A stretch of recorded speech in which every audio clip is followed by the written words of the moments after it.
What is going on, my beautiful sisters and brothers, my beautiful water signs? Welcome, welcome, welcome. Happy New Year, family. I hope you guys had a good day, had a good night, celebrating and, you know, just spending time with family, spending time with yourself, whatever y'all been doing. So, hopefully you guys are doing all right. I want to go ahead and let y'all know that you guys have every option in the description box to go ahead and check out your, your placements. Well, not every option, just one option, astro.com. So if you're not sure of your placements, go ahead and check that out. And also, guys, please remember that these readings may not resonate with everybody, and that is totally fine. Alright, fam. So, let's see what we got going on here. Now, believe it or not, I don't have very many placements in water except for my South Node, which is Pisces. So, do bear with me. Alright, family. Well, there's no need to bear anything. But, yeah, anyway. Oh, and also, my Chiron is in Scorpio, so. Hey! What's up, guys? I know, I'm like, what are you trying to do? Anyway, hopefully you guys are doing alright. Let's go ahead and get started with this. We're going to be using a different tarot deck. Excuse me, not a different tarot deck. A different oracle deck this time around. Crystal Oracle. Got it for Christmas. My little brother is so sweet. Got it for me. So, I'm going to be using this in the beginning of the year. So, I thought it would be a good introduction. So, let's see what we got going on for today, family. Let's see what we got going on. See, what was I saying? Family? Some of y'all be spending time with family. Some of y'all working hard towards your happily ever after, though. Ooh, nice. I love it. Don't give up, family. That's what I love. Don't give up. Well, unless there's, of course, it's unreasonable, but of course, like I said. Alright, basic message. We're getting some really interesting cards this time around. And the Three of Wands is what the underlying energy is. So this is definitely talking about taking stride and getting prepared for what the happiness that you're manifesting to, you know, being prepared for whatever you're manifesting, period. So, good stuff. Ten of Cups talks about happily ever after. That's the heart of the reading. That's the focus. That's the drive.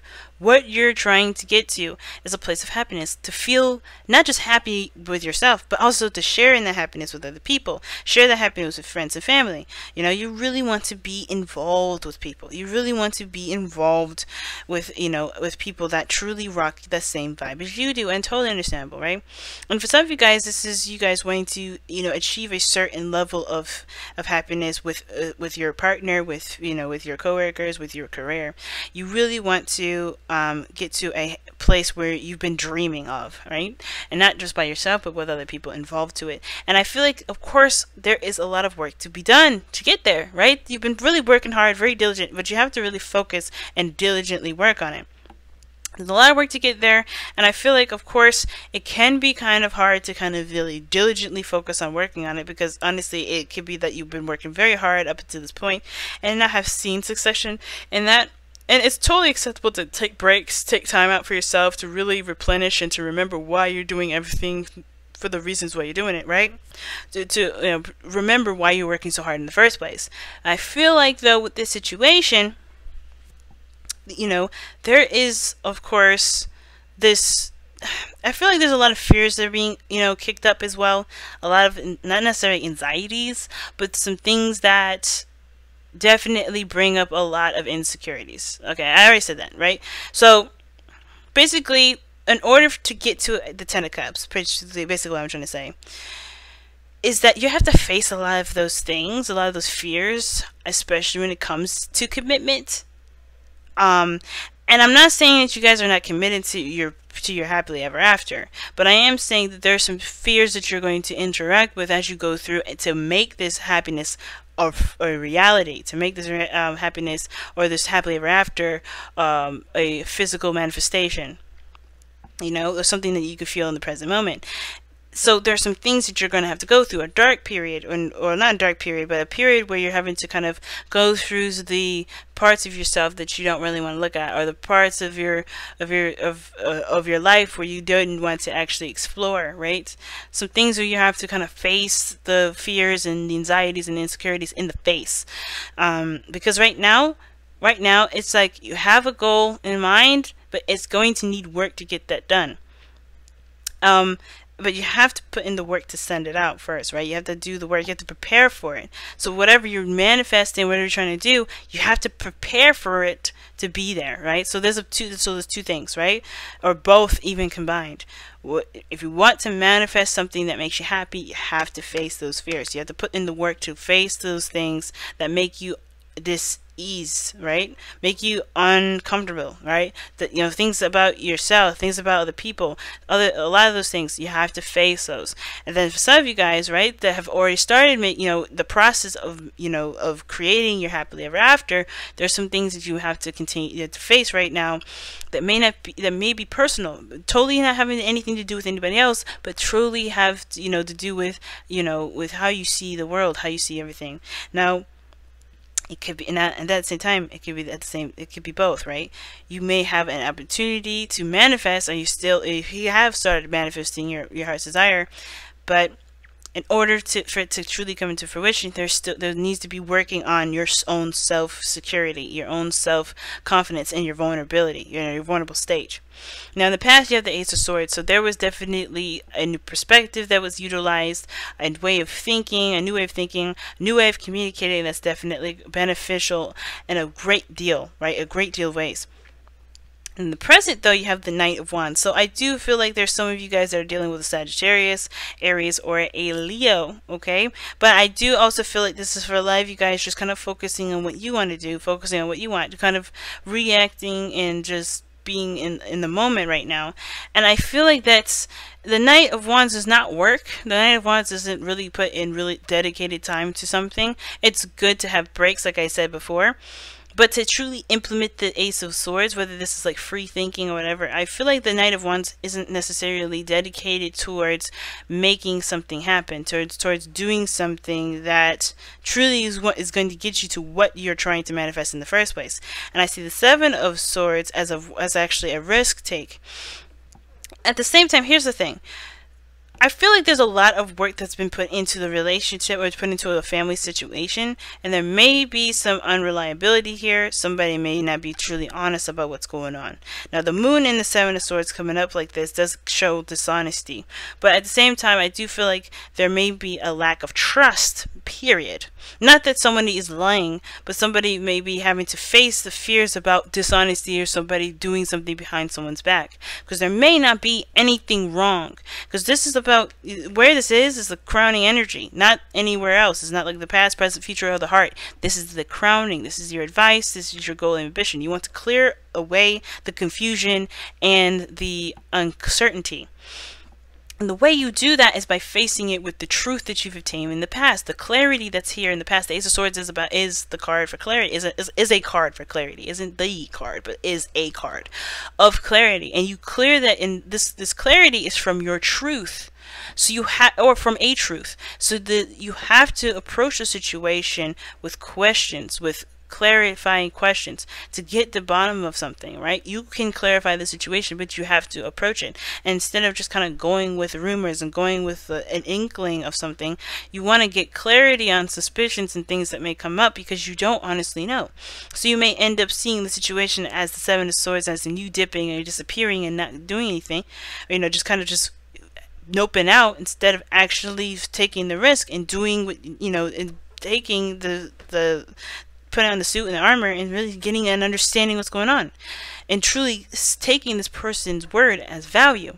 Because you may also see an individual here in the present as someone that's unreliable, untrustworthy, you know, that you can't necessarily like lean on them for anything. You know what I'm saying? They're great. They're very passionate. They definitely inspire you to be very passionate, but at the same time, you see them as immature and unreliable sometimes. That can be. Not all of you guys may see this person this way, and you may not have enough of a person to deal with, but this is, you know, some of you guys may see this person this way, and this is why you don't know if you really want to put in the work towards getting a, you know, to making a harmonious and balanced household, family, relationship, connection, whatever, because you don't necessarily trust them. But is this a person's fault, or is this your inability to trust them? That's what we got to get to the bottom of. Is this because you had experiences in the past where you have had your trust betrayed, where you have had your trust misused? And if this person is irresponsible or unreliable, or this person you just feel isn't necessarily someone you can count on, why is that so? Is it truly their actions, or is this because of a certain belief in that you have had in the past, or some sort of some sort of perspective. You know, because there's a lot of things that are going to get kind of confused here with something that has established in the past based off of mindset, right? Because the Ace of Swords, in my opinion, is always a mindset, a new mindset that can lead you towards victory. It can. It doesn't necessarily always have to, but it can. So it's time to get clarity in a situation. It's time to get clarity. Don't just ride the wave of the confusion, right? You know? In different circumstances, I would say go ahead and go with the flow. But right now, going with the flow could be getting you to, you know, making you feel like you're taking risks that totally don't give you any reward. But truly getting the information, you don't need to feel like you're taking risks and not knowing the outcome of it, because you know exactly what to expect with the Three of Wands coming up. So why wouldn't you know what to expect? Why do you feel confused? And I feel like it's just ultimately all about getting clarity in your situation. Alright, getting clarity in yourself, getting clarity in your relationships, getting clarity in where you're going, and ultimately, you know, committing to facing these confusions that are in your life right now, whether that's, you know, the other person that's put it on you, or you the other person, right? Or you doing that to the other person, or ultimately everybody just confused because nobody's communicating here. You know, it's going to take work, but work that are you diligently wanting to do, right? Follow your heart. What do you want to do? Do you really want to understand the other person, the other side, get to better understanding so you guys can have a harmonious balance in your life? Or are you going to just kind of let the moon take you on a ride that you kind of don't really understand? But either way is the right way, right? Either way is the way that you were meant to go. So don't feel pressure to make a decision or trying to figure out, piece together what I'm trying to tell you, because ultimately whatever decision that you go on, whatever path you decide to go on, is up to you. But most importantly, what I feel like is ultimately saying is that with the moon here, especially with your advice, is also saying that ride the wave out, right? Get clarity as much as you can, but hold on tight. Don't make any rash or any sudden decisions, because there's something that you have to wait for. There's not much, you know, as much work as there is to be put into this relationship. I feel like you've done everything as well. All right. I feel like a lot of you guys have already done a lot of work. You guys have already done a lot of things, and I feel like for a lot of you guys, you've already gotten the clarity and the information that you needed, or you've tried to. Right now, you have to kind of wait it through. You have to wait and see. Because right now there's really, you know, unless you want to make a shot in the dark before the dust clears, you know, take the time to just really trust your intuition with this and kind of go based off of how you're feeling, like the Knight of Wands is here. Like I said, there's no right or wrong decision, and that's a big message for a lot of you guys. So many different ways to read this message here. So all of that I just said may not resonate with all of you guys. So please apply the messages that are to your life accordingly. And if none of them do, that's okay. Book yourself a personal reading with me if you want it to be more specific, okay? Because I had somebody complaining that it was vague, and I'm like, it's a general reading, yeah, man. You're going to have to book a personal reading if you want something a little more specific than this. But this is as much as I could do, and I'm going overtime anyway. So, let's go ahead and see what you guys got going on here, alright? I am going to be pulling the Crystal Oracle card here. I'm going to do a good shuffle. Okay.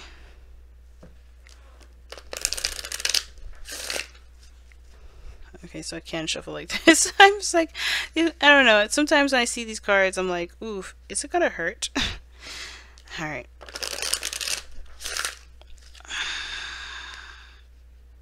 Some of these cards are just weird and upside down. So, weird and upside down indeed. Alright, so I'll just have to adjust these later on. I don't know how they got all scrambled like that, but whatever. Alright, so you guys have Waite.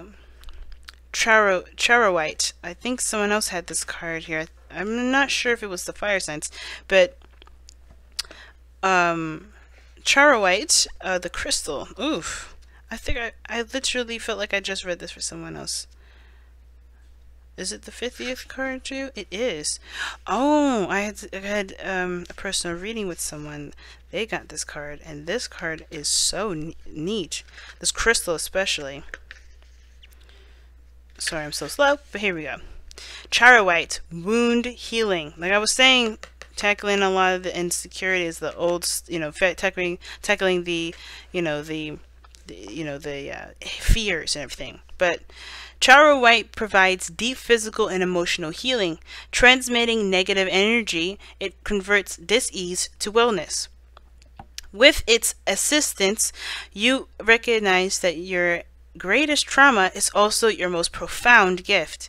Accept it with grace. Tarot Waite re-energizes, heals, and integrates dualities, healing past life dis-ease carried into the present life. So self-understanding. Deep fears in schisms,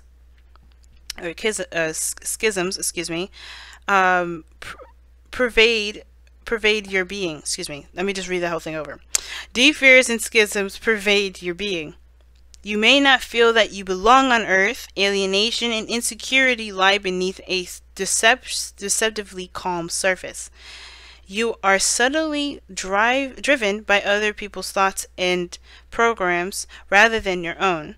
Your autonomic